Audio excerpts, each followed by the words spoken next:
Subscribe now and press the bell icon. Never miss an update. नमस्कार साथियों, स्वागत करता हूं सबका इस YouTube चैनल पर जिसका नाम है स्टडी विद PN लोधा। मित्रों, रीट 2021 हेतु साइकोलॉजी का स्पेशल टेस्ट लेकर आया हूं। NCERT कक्षा 11वीं की जो पुस्तक है उससे बहुत ही महत्वपूर्ण और बिल्कुल रीट 2021 के पैटर्न अनुसार क्वेश्चन लेकर आया हूं।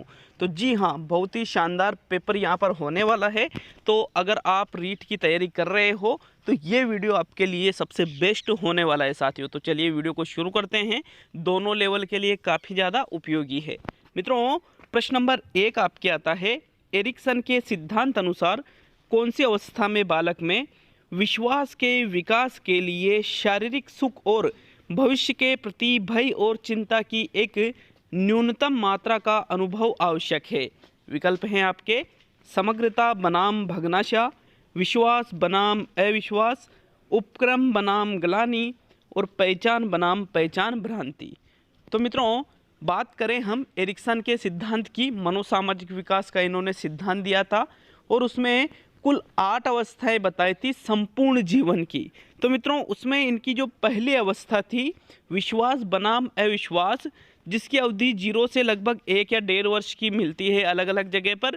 तो उस अवस्था में इन्होंने बताया था कि बालक विश्वास के विकास के लिए, मतलब दूसरों के प्रति कि भाई वो किस पे विश्वास करे, किस पर विश्वास नहीं करे, जो जान पहचान के जो लोग होते हैं उसके टच में जो रहते हैं हमेशा, उन लोगों पर वो विश्वास करता है, अन्य लोगों पर वो अविश्वास प्रकट करता है। तो साथियों, सेकंड विकल्प आपका सही है प्रश्न नंबर 1 में। मित्रों, मैं आपको बता दूं कि इसके पहले मैंने 2 टेस्ट अपलोड किए हैं आज। पर्यावरण का टेस्ट नंबर 12 और संस्कृत का भी टेस्ट नंबर 12, दोनों टेस्ट मैंने अपलोड कर दिए हैं आज का ये तीसरा टेस्ट है। मित्रों, प्रश्न नंबर 2 पे आते हैं। दूसरा क्वेश्चन, चिन्ह के धूमिल पड़ने का सिद्धांत किस सिद्धांत पर आधारित है?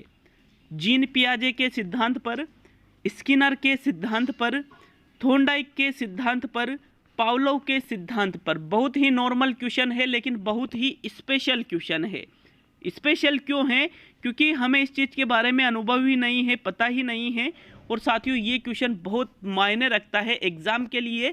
तो देखिए, चिन्ह के धूमिल पड़ने का सिद्धांत है, उसमें कहा गया है कि हमारे मस्तिष्क में यदि कोई संरचना होती है, यदि हम उसका उपयोग या उसका अभ्यास नहीं करते हैं तो हम उसको भूल जाते हैं। मतलब धूमिल पड़ जाना, उसको भूल जाना उपयोग व अभ्यास न करने पर।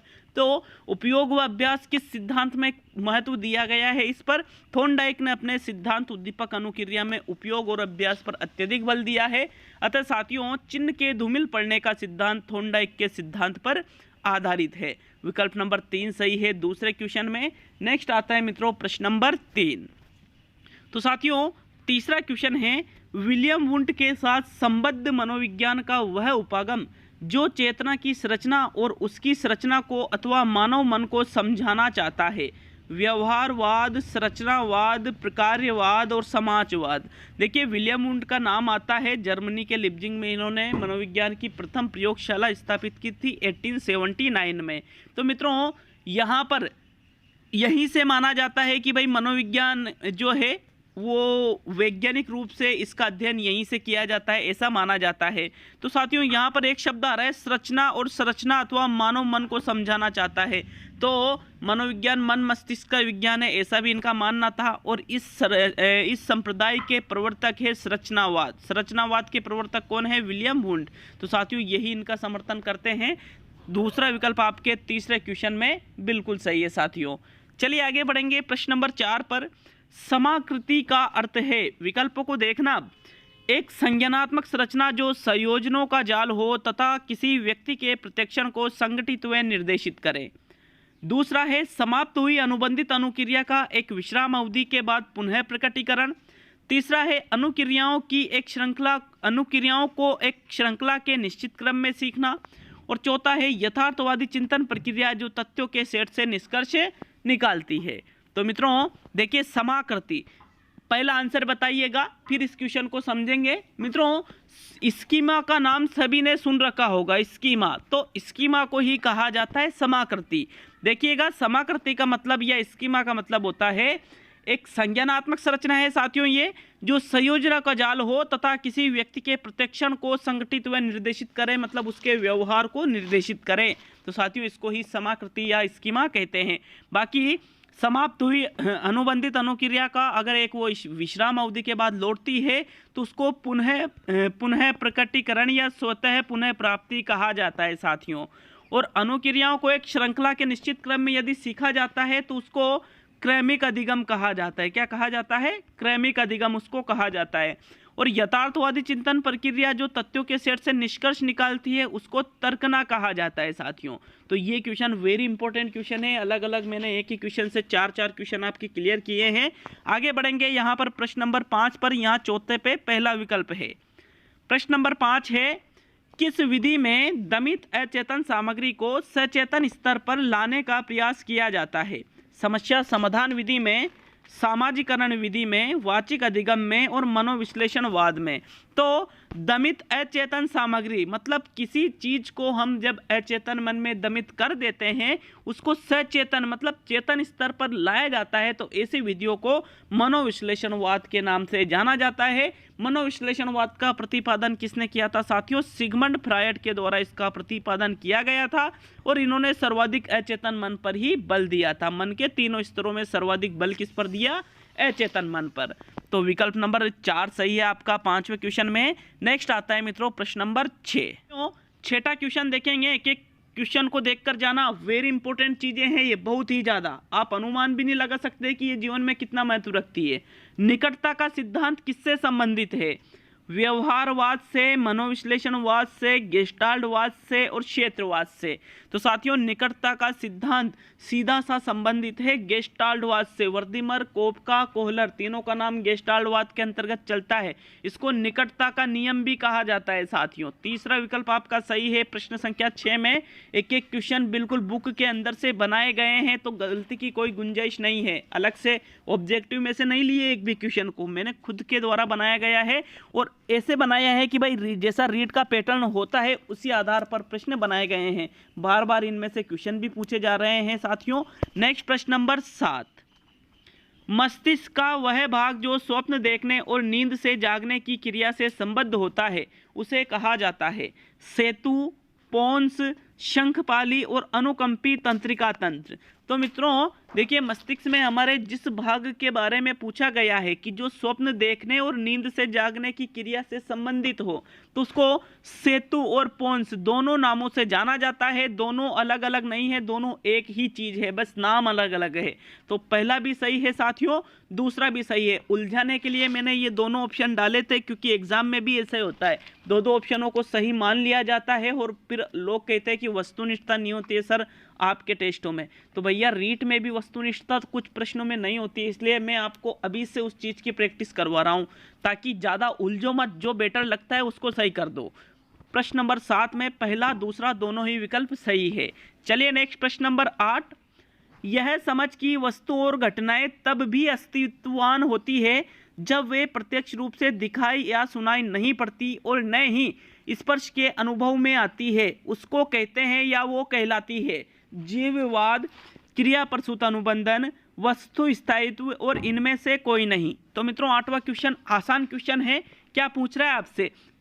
वस्तु और घटनाएं तब भी अस्तित्व में रहेगी जब वो आपको दिखाई नहीं देती है या आपको सुनाई नहीं देती। तो मतलब वहां पर हमारे अंदर वस्तु स्थायित्व का भाव जागृत हो गया है। जैसे एक बच्चे के सामने से एक बच्चा मोबाइल चला रहा है, अब वो मोबाइल आपको दे नहीं रहा है, तो उस मोबाइल को आप एकदम से झटके से कहीं रख देते हो और उसको दिखाई नहीं देता है और वो कहता है कि नहीं मोबाइल तो ठीक है मेरे सामने नहीं है, लेकिन आपने कहीं उसको कहीं पर छुपा दिया है, तो वो कहलाएगा वस्तु स्थायित्व। जबकि जीववाद का मतलब होता है साथियों प्रत्येक वस्तु को जीवित या सजीव मानना। जैसे पत्थर से बालक के लग जाती है तो बालक उस पत्थर को मारने लग जाता है, तो वो कहलाता है फिर जीववाद या सजीव चिंतन।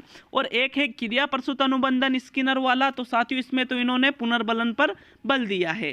तो यहाँ पर देखिएगा आप, तीसरा विकल्प सही है 8वें क्वेश्चन में।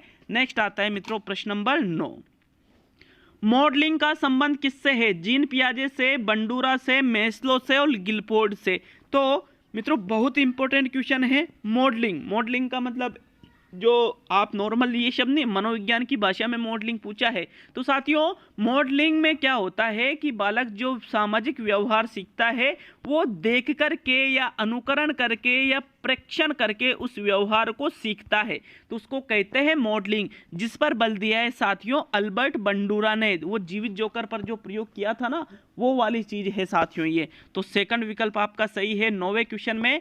नेक्स्ट आगे बढ़ेंगे साथियों प्रश्न नंबर 10 पर। आगमनात्मक तर्कना का अर्थ है किसी तर्क की आधारिक को स्वीकार कर निष्कर्ष तक पहुंचना, वह तार्किक प्रक्रिया जिसमें विशेष घटनाओं से सामान्य सिद्धांतों तक पहुंचा जाता है। उपरोक्त दोनों और इनमें से कोई नहीं। तो साथियों तर्कना का टॉपिक आपके जुड़ चुका है। देखिएगा तर्कना 4 प्रकार की होती है, आगमनात्मक, निगमनात्मक, एक आप होती है सादृश्यवादी और एक होती है आलोचनात्मक। तो मित्रों यहां पर आपसे पूछा है आगमनात्मक तर्कना के बारे में। आगमनात्मक तर्कना में क्या होता है साथियों, विशिष्ट घटनाओं के आधार पर सामान्य सिद्धांतों का प्रतिपादन किया जाता है। एक विधि है आगमन विधि, जिसमें शिक्षण सूत्र चलता है विशिष्ट से सामान्य की ओर। तो साथियों इसी प्रकार आगमनात्मक तर्कना में भी विशेष घटनाओं से सामान्य सिद्धांतों तक पहुंचा जाता है, जबकि किसी तर्क की आधारिकता को स्वीकार कर यदि किसी निष्कर्ष पर पहुंचते हो तो वो निगमनात्मक तर्कना कहलाती है। सेकंड विकल्प आपका सही है 10वें क्वेश्चन में। नेक्स्ट बढ़ेंगे साथियों प्रश्न नंबर 11 पर। मित्रों 11वां क्वेश्चन आपके आता है, कोशिका के लिए ब्लूप्रिंट का काम करते हैं जीन, डीएनए, आरएनए और रक्त। तो साथियों रक्त को तो हटा ही दीजिए, ये रक्त कोई ब्लूप्रिंट का काम तो करेगा नहीं। अब डीएनए डीऑक्सीराइबोज न्यूक्लिक अम्ल, आरएनए राइबोज न्यूक्लिक अम्ल। तो साथियों देखिएगा कोशिका के लिए ब्लूप्रिंट का काम करते हैं जीन। कौन करते हैं? जीन। जीन का निर्माण डीएनए से ही होता है, बट डीएनए से जीन का निर्माण होता है, तो ब्लूप्रिंट का काम डीएनए न कर जीन करते हैं। देखिएगा विकल्प नंबर 1 सही है आपका प्रश्न संख्या 11 में। नेक्स्ट आते हैं साथियों प्रश्न नंबर 12 पर। 12वां क्वेश्चन है, जीन पियाजे के अनुसार किस अवस्था में बालक संसार से परे जाकर सूक्ष्म अथवा अधिक तार्किक ढंग से सोचता है? मित्रों 12वें क्वेश्चन का राइट आंसर देखना है। संवेदी गामक अवस्था, पूर्व संक्रियात्मक अवस्था सेकंड विकल्प है, मूर्त संक्रियात्मक अवस्था तीसरा विकल्प है, औपचारिक संक्रियात्मक अवस्था चौथा विकल्प है। तो मित्रों अगर हम बात करें इन चारों अवस्थाओं की, तो संवेदी गामक अवस्था 0 से 2, पूर्व संक्रियात्मक अवस्था 2 से 7, मूर्त संक्रियात्मक अवस्था 7 से 11, औपचारिक संक्रियात्मक अवस्था 11 से 15 अवस्था की इन्होंने बताई है। 15 से 16 17 भी मिल जाता है। बट देखिए प्रश्न पूछ रहा है आपसे कि सूक्ष्म और अधिक तार्किक चिंतन। तो साथियों तार्किक चिंतन संवेदी गामक में तो होगा नहीं, इंद्रियों के माध्यम से ज्ञान ग्रहण करता है बालक इसमें। पूर्व संक्रियात्मक बालक में क्या और क्यों से प्रश्न तो करने लग जाता है, लेकिन अधिक तार्किक चिंतन इसमें नहीं होता है मित्रों। और सूक्ष्म और अधिक तार्किक चिंतन मूर्त में न होकर औपचारिक संक्रियात्मक अवस्था में, मतलब चौथी अवस्था में होता है साथियों। तो 11 से 15 वर्ष जिसकी आयु है, इसलिए चौथा विकल्प आपका 12वें क्वेश्चन में बिल्कुल राइट रहेगा।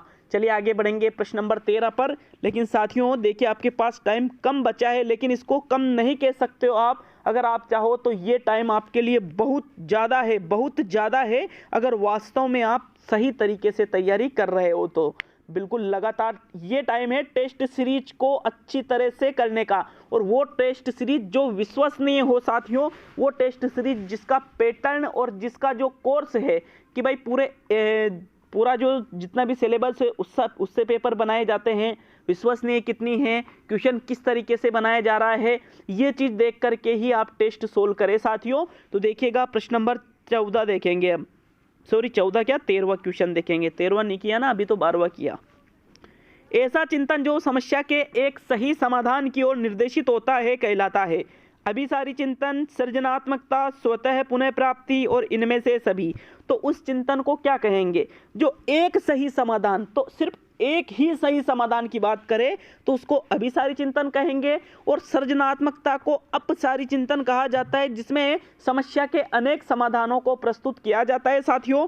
जबकि स्वतः पुनः प्राप्ति की यदि हम बात करें तो स्वतः पुनः प्राप्ति में क्या होता है कि एक निश्चित विश्राम अवधि के बाद यदि अनुबंधित अनुक्रिया वापस प्रकट हो जाए तो उसको स्वतः पुनः प्राप्ति कहा जाता है। तो यहाँ पर आपका प्रथम विकल्प सही है 13वें क्वेश्चन में। नेक्स्ट आगे बढ़ेंगे साथियों प्रश्न नंबर 14 पर।